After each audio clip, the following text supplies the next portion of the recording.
पाकिस्तान के अंदर यहाँ पे जितने चले जाएँ, आप शालम मार्केट चले जाएँ, बहुत सारी मार्केट्स में चाइना का माल बेतहाशा है। चाइना हुँ। से बहुत चीज़ें यहाँ पे आ रही हैं। उस पे जो क्या कह सकते हैं डंपिंग ड्यूटी होती है, एडिशनल ड्यूटी होती है। क्या उसको थोड़ा-सा बढ़ाना नहीं चाहिए? क्योंकि जो हमारा अपनी मैन्युफैक्चरिंग है, जो हमारे अपने पाकिस्तान के अंदर होनी चाहिए, उसको प्रमोट हमें करना चाहिए, उसको फ़ायदा होना चाहिए। देखें, ये जो डिजिटलाइज़ेशन का प्रोसेस है ना एफबीआर का, इसकी सबसे मेन जो प्रायोरिटी है ना, वो यही है कि जो पाकिस्तान की इकॉनमी है उसको इस्टेब्लिश करना है। अपने जो मैन्युफैक्चरर्स हैं, इंडस्ट्री को ग्रो करना है। अब इंडस्ट्री को ग्रो करने के लिए देखें चाइना इस टाइम क्यों इतना सस्ता है? पूरी इकॉनमी डिजिटलाइज़ है।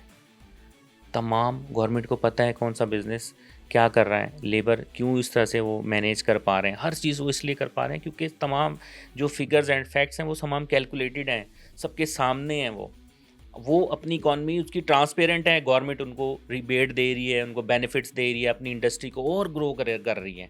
अब पाकिस्तान की इस टाइम अगर देखा जाए तो जो इंडस्ट्री है, सपोज जैसे स्पेशली मैन्युफैक्चरिंग कंसर्न जो कि इंपोर्ट कर रहे हैं वो इसलिए कर रहे हैं क्योंकि हुँ, पाकिस्तान में उनको महंगी चीज़ पड़ती है, या वो क्वालिटी नहीं पड़ती मिल पा रही, या वो रेट्स नहीं मिल पा रहे, हुँ, ठीक है, या वो उतनी क्वांटिटी नहीं मिल पा रही। तो हुँ, उसका उस इंडस्ट्री को प्रमोट करने के लिए सबसे पहले उस इंडस्ट्री के जो ड्रॉबैक्स हैं या उनकी जो प्रॉब्लम्स हैं उनको देखना है।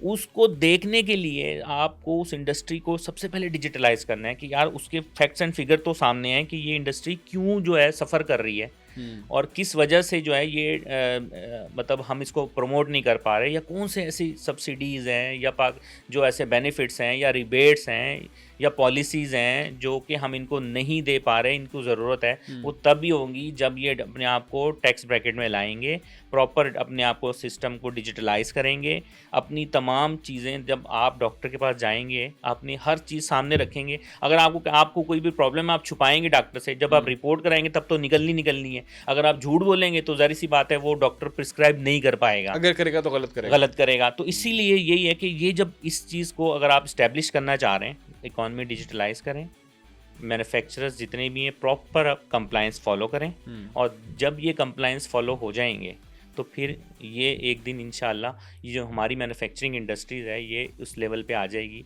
कि हमारी इंपोर्ट जो है वो हमें करने की ज़रूरत नहीं पड़ेगी। Very right, very right.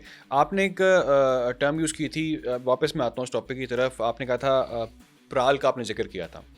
एक और क्वेश्चन यहाँ पे वो ये सामने आता है फिर कि मैं प्राल यूज़ क्यों करूँ? प्राल इंटीग्रेटर की क्या ज़रूरत है? मैं बाकी क्यों ना यूज़ करूँ?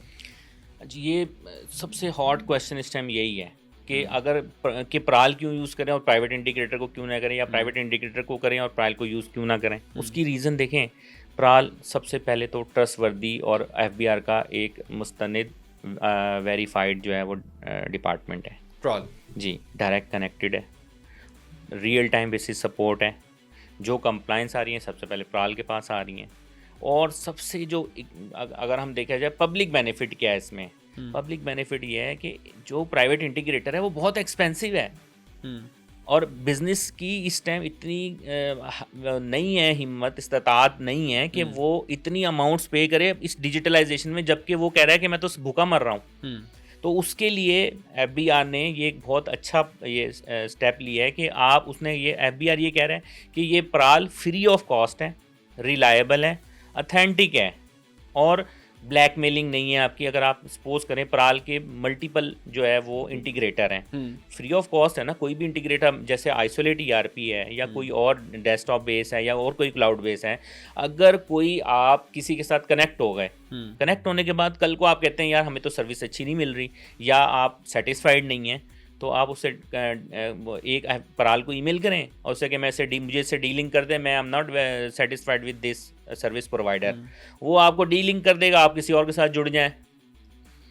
तो ठीक। इसके लिए आप एक तो ब्लैकमेल नहीं हो रहे, हुँ, सर्विसेज आपको इकोनॉमिक सर्विस जो इकोनॉमिकल सर्विसेज हैं वो आपको मिल रही हैं। हुँ, एक ह्यूज कॉस्ट जोड़ने की जो इंटीग्रेशन की है वो आपको पे नहीं करनी पड़ रही। तो ये सारे प्रोसेस अगर आपको इतने ज़्यादा बेनिफिट्स मिल रहे हैं तो इसके लिए मेरा भी पर्सनल ओपिनियन ये है कि आप पराल को जो है हुँ, वो करें, और जो इसके इंटीग्रेटर है ना, एट लीस्ट आप ये वेरीफाई कर लें जो इंटीग्रेटर है वो पाकिस्तान सॉफ्टवेयर एक्सपोर्ट बोर्ड से रजिस्टर्ड है या नहीं है। उसका रजिस्टर्ड होना इसलिए ज़रूरी है क्योंकि एक इंडिविजुअल जो काम कर रहा है, आपके बैकबोन है फाइनेंशियल, उसको अगर कोई छेड़ रहा है तो एटलीस्ट वो पाकिस्तान में कहीं से तो रजिस्टर्ड होना चाहिए ना। एक सड़क छाप बंदे को आप कह देंगे यार आप ये कर लो, या वो वेरीफाइड नहीं है, उसकी रिलायबिलिटी क्या है, कल को वो भाग गया, ज़्यादा मसला रिलायबिलिटी का है। सबसे मेन फैक्टर रिलायबिलिटी है। तो पाकिस्तान सॉफ्टवेयर एक्सपोर्ट बोर्ड एक डिपार्टमेंट है जो ये कहता है कि ठीक है जो बंदे पाकिस्तान में आईटी का काम कर रहे हैं वो हमारे पास रजिस्टर्ड होने चाहिए आईटी फर्म्स। तो वो आपने ये लाजमी चेक करना है कि अगर कोई पराल का इंटीग्रेटर है वो पाकिस्तान सॉफ्टवेयर एक्सपोर्ट बोर्ड से रजिस्टर्ड है या नहीं है। दूसरा सबसे इंपॉर्टेंट ये है कि जो टूल वो दे रहा है आपको वो रिलायबल है, वो पेड है, क्रैक वर्जन तो नहीं यूज़ कर रहा, आउटडेटेड तो नहीं यूज़ कर रहा, वो अप टू द मार्केट है। ये सारी चीज़ें आप बस देख लीजिएगा, यही मेन पैरामीटर है, बस आपने जो इसको फोकस करना है। Very right, very right. और आपने जिक्र किया कि मैं अगर मैं कंफर्टेबल नहीं हूँ, मुझे लगता है कि यार ये मैं इसे डिस्कनेक्ट करना चाह रहा हूँ, मैं इसे पीछे हटना चाह रहा हूँ, मैं सेटिस्फाइड नहीं हूँ, तो क्या मैं पॉसिबल है मैं हो सकता हूँ अलग पीछे हो सकता हूँ? 100% आप हो सकते हैं। आप एक ही आप मेल करें पराल को, वो आपको डीलिंग करके आप किसी और के साथ कनेक्ट हो जाएं, कोई ऐसा मसला नहीं है। आप जब तक आप सेटिस्फाइड हैं, आपको अच्छी सर्विस मिल रही है, आप उसके साथ चलें।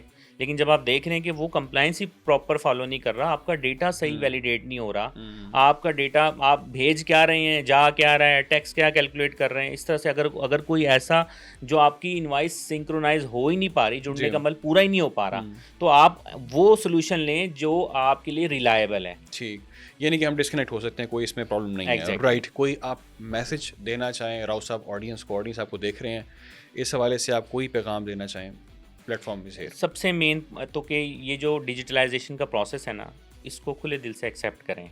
मेन पॉइंट तो ये, क्योंकि हम अपने बिज़नेस हमारे लिए सेकंड है, सबसे पहले हम पाकिस्तानी हैं। Being as a Pakistani national हमें अपने मुल्क को देखना है, अपनी इकॉनमी को देखना है, और हमारा यही सबसे पहला ऑब्जेक्टिव होना चाहिए कि पाकिस्तान पूरी दुनिया में सबसे स्ट्रॉन्ग जो है ना वो कंट्री बने। और सेकेंडली ये है कि जो अपने सिस्टम है इसको इंटीग्रेशन को एज़ सुन एज़ पॉसिबल आप कनेक्ट करें। उस कनेक्ट करने के लिए आप जो भी हमने अभी आपको बताया आइसोलेट ईआरपी सिस्टम एक मतलब वर्ल्ड क्लास ये एप्लीकेशन है, पावर्ड बाय एआई, तमाम लेटेस्ट फीचर्स हैं, इसको अडॉप्ट करें ताकि आपका जो प्रोसेस है वो फास्ट और राइट ट्रैक पे चले। Right, very very good message. और मैं ये कहूँगा कि अपनी ज़िंदगी आसान बनाएं।